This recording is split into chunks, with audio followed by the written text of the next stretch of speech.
Et puis j'ai une blague pour Jérôme Bonaldi. Non, attends, c'est la première fois en 10 ans que ça arrive. Ah ouais, on a une musique, on a quelque chose. C'est une blague qui foire avant la fin. C'est un gars qui attend le bus avec 2 grosses valises à ses pieds. Jérôme Bonaldi arrive et lui demande l'heure. Il est 15h45, dit le gars après avoir regardé sa montre. Jérôme lui dit, mais elle est belle votre montre, elle est superbe. Oui, c'est vrai. Et surtout, elle a beaucoup de fonctions. Par exemple, elle peut être programmée pour donner l'heure dans plus de 50 villes différentes au monde. Et en plus, elle donne l'heure en parlant. Là-dessus, le gars appuie sur quelques boutons et la montre, effectivement, se met à dire ici à Nagano, il est actuellement 1h45. Puis, le gars touche un bouton de plus et là, la montre se met à donner l'heure en anglais. Montrant l'écran de la montre, il ajoute, et là, voyez ça, c'est le plan de la ville que l'on peut zoomer à volonté en appuyant ici sur ce petit point clignotant. Et là, c'est la position où on se trouve dans la ville qui nous est donnée par un satellite grâce au système GPS intégré dans la montre. Alors là, évidemment, Jérôme est bouche bée. Bonaldi, ça l'intéresse, hein, évidemment. Et dit, cette montre permet aussi de recevoir la FM avec le système RDS, un système de télémétrie, permet en plus de mesurer les distances. Et enfin, pour terminer, une carte de mémoire haute capacité permet un enregistrement vocal de 2 heures. Là, Jérôme est époustouflé par cette montre. C'est vrai. Je veux cette montre, je veux l'acheter, il me la faut maintenant, dit Bonaldi. Ah non, j'en suis l'inventeur et je ne peux pas encore vous la vendre, cette montre. Je dois d'abord résoudre certains bugs, certains petits c'est un prototype. Je vous en donne 5000 €, dit Bonaldi. Je veux la montrer partout, cette montre. Je vous en donne 5000 €. Bah non, quand même, j'ai dépensé le double pour la créer, cette montre. Je vous en donne 20 000 €, dit Bonaldi. Je me suis pas autant fait chier. Oui, alors.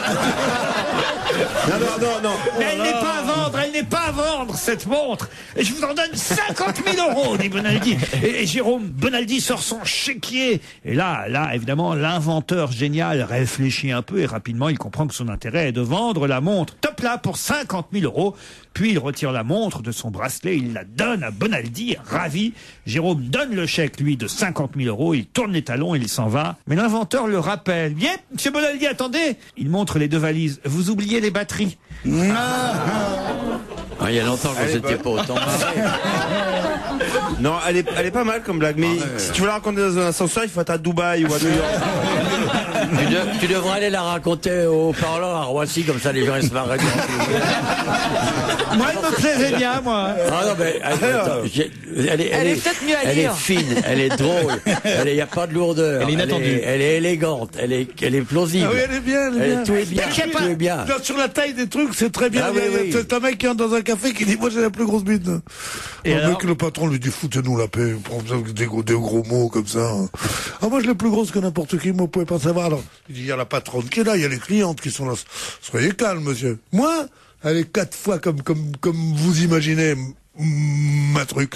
Alors il dit, quoi? Mais foutez-moi le camp. Il dit, non, je veux pas. Il se baisse, il prend 2 tourteaux et il dit, je vous montre que les morbacs.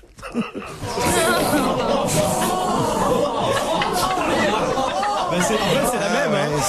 C'est la même histoire. C'est la même histoire. Mais avec une bite et des morpions, quoi. Oui, ça, il faudrait que je sois vulgaire. Non, il faut surtout que ce soit rapide. C'est une blague de brasserie parisienne, quoi, en fait. C'est ça, Oui, des situations. J'en ai une bonne à propos propos du mec là. C'est un type, il va voir son agent de voyage, c'est un Écossais. Je dis ça pour pas dire un juif. Hein. C'est un Écossais qui arrive.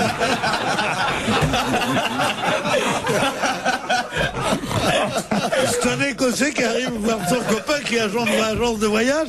Il lui dit bonjour, il dit comment tu vas toi? Il dit bah, très bien, je me marie. Oh, il dit quelle chance, il dit je voudrais que tu me trouves un truc pour Venise. Hein. Vraiment un beau truc pour Venise, je me marie. Alors il dit oui, d'accord, il dit attends, voilà, il y a tel hôtel, Danieli, le machin, ça coûtera tant. Combien? Il dit bah, très bien, c'est d'accord, donne-moi une place. Il dit mais non, tu te maries, il en faut 2. Il dit elle connaît déjà. Voilà. Bon, bah écoutez alors, vous êtes toujours là, Gaëlle? Je suis toujours là. Eh bien, pour votre mari, Clarins Men vous offre le défatigant visage, le gel hydratant ultra frais et le meilleur pour la fin, le tout nouveau spray hydratant corps. Tout ça de chez Clarins Men. Longue vie à la peau des hommes. Ouais, je vais te filer un aller-retour de déshydratant, tu vas voir. Pierre. Oh bah oui, j'en ai marre, tout le monde se moque de moi. Non, il manque plus que ta petite blague sur la Suisse, tu sais, et là, ce sera le summum. C'est quoi sur la suite? Tu sais, là, le mec qui va à Genève en week-end. Ah oui, Je vais vous la refaire. C'est deux Suisses qui se rencontrent. Ils sont à balle tous les deux. Là. Non, mais ne me regarde pas. Ils sont à balle tous les deux. Il y en a un qui dit à l'autre. Non, mais me regarde pas non plus. Hein. Non, vas-y, moi, tu peux me regarder. Moi, je l'aime bien. Il y en a un qui dit à l'autre, qu'est-ce que tu fais ce week-end? Et l'autre, il dit, je vais à Genève. Et l'autre, il dit, cochon. Ben, tu vois, moi, elle me fait rire 6 mois plus tard. Ça... Non, mais il y a quand même un auditeur qui s'appelle Nicolas et qui me dit « Pourriez-vous demander à Pierre Bénichou de raconter la blague qui finit par... » Parce que l'auditeur a oublié le début de la blague et il connaît la chute seulement. Il dit « Pourriez-vous demander à Pierre de raconter la blague qui finit par « Ah non, le café, ça te rend trop nerveux. » Encore formidable. Ah ouais? T'as un mec qui arrive dans un café et là, il dit, salut, moi je vais prendre un café là. Et puis l'autre il dit, ah, merci monsieur, c'est gentil. Il dit, il n'y a pas de merci monsieur, c'est gentil.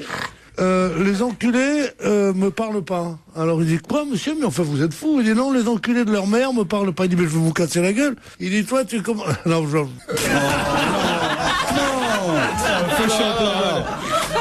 Ah bah non. Il est comme l'équipe de France, il a perdu confiance en lui. Hein. Il boit son café, il boit Le syndrome de la Govuzela. C'est la Govuzela. Il boit son café, il dit, tiens, dis-moi, espèce d'enculé de merde. J'ai oublié. On se retrouve après la pub.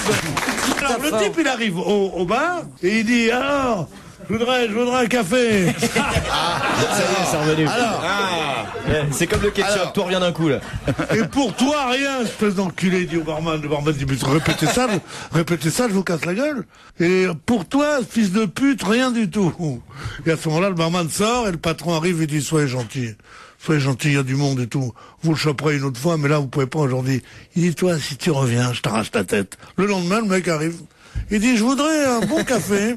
Je suis pas sûr qu'on aura encore la fin tout de suite là. Attends. Il y va ou il y va? Je voudrais un bon café. Et pour toi, espèce de merde ambulante, rien du tout. D'ailleurs, je vais le verser le café sur la tête de ta mère. Alors le mec, il fait quoi? Il sort de là, dis donc, il est pas enfilé. Et puis à ce moment-là, le mec se tire, il n'arrive pas à lui casser la gueule 3e fois. Le mec revient. Je me demande si je préférais pas ma blague avec les valises. Tout compte fait. Je voudrais un café. Alors, il dit, je voudrais un café.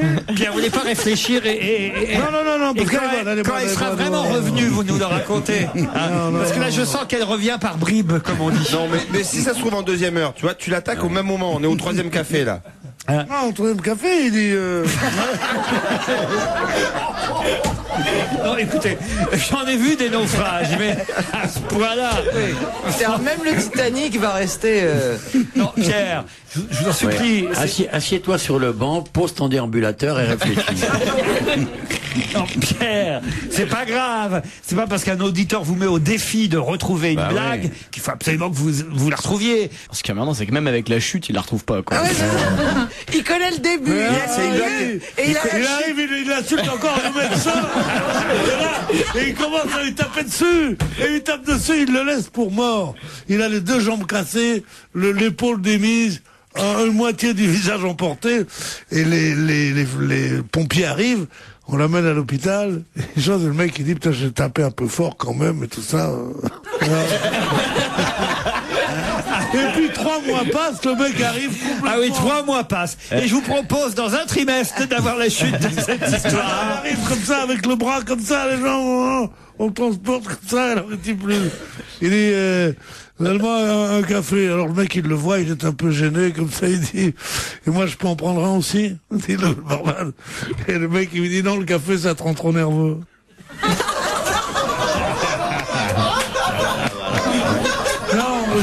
Je pense qu'on a perdu le fil. Elle doit être bonne. Si, j'ai compris. Elle doit être bonne, mais c'est... Non, il faut que le type ait bu un café avant de le casser. Ah oui.